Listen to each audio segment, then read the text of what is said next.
What up, guys? I'm Byron. This is my car check part 3. Today we're going to talk about suspension. We're going to start up front. Some pictures up on the screen here to show you guys kind of what I got and maybe a link to the website or whatever, because it's kind of hard to crawl under the car while talking to you guys. So up front, we're running Serial 9 AK49 angle adapter, knuckle adapter, whatever you want to call it. We're running their extended lower arms. They're extended by 25 millimeters. They give you a little bit of that camber. They also designed the arm to add a little bit of caster to give the Is300 a little more self-steer. I did go one step further to getting my caster exactly where I like it, which is about 8.5 degrees. 8 to 8.5 is a good range for me and the way I drive. So I do have the Serial 9 tension rods, super adjustable, on-car adjustable. They look sick. They're very beefy, and they also add a high clearance curve to the arm to let that tire get to full lock. We're running GK Tech extended inner tie rods. This is super crucial to me.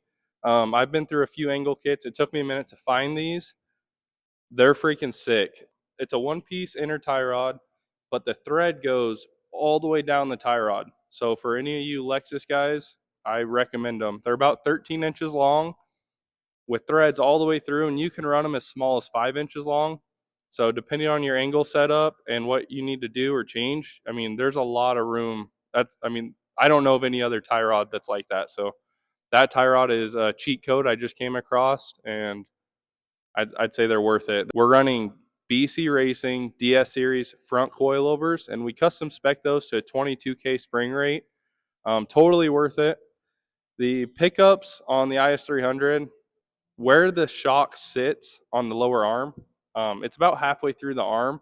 So that, I know that spring rate sounds crazy, but after talking to BC, Stance, Serial 9, and Excessive, they were all telling me the same thing. Like, this car is kind of a weird thing because where the shock sits, it adds a lot of leverage. So you actually need a stiffer spring, where on like a 240, you might run, I think guys, I might be wrong, they might run 10 to 12K up front, 6 to 8 in the back, and that feels like super good and stiff. Up front, I'm running a 22.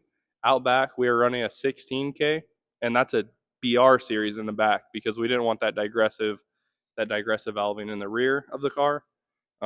Taking advice, again, that's advice from BC and Stance and all these companies I was kind of reaching out to see what their opinions were. So moving along to the back of the car, we're running Excessive manufacturing upper control arms. This is their new model that has the drop down gooseneck, and that's super important. Whatever brand you end up with on your upper control arms, on this chassis specifically, the Is300, the frame drops down in the wheel well. It's a big, thick pinch weld. You can hammer it, you can cut it. A lot of guys just hammer them up, which is kind of what I did. I didn't get it as cleared as I needed because the Excessive arms are built with a gooseneck, and I'll show a picture right here, that actually drop down below the frame to give you all the clearance. So that is a super, super good piece to have. I like them a lot. We're running the Excessive tow rods, and then we're running OEM traction rods, OEM lowers, which are fine because I got my camber to 0. I got my toe. I'm able to get a 1/4 inch of toe, which is the most that I would ever run. We're running BC BR series coilovers with a 16K spring in the back. Handles great, guys. I honestly love the way it's set up right now. I think that's it for suspension. So if you guys enjoyed the video, drop a comment, drop a like, and I'll see you next week.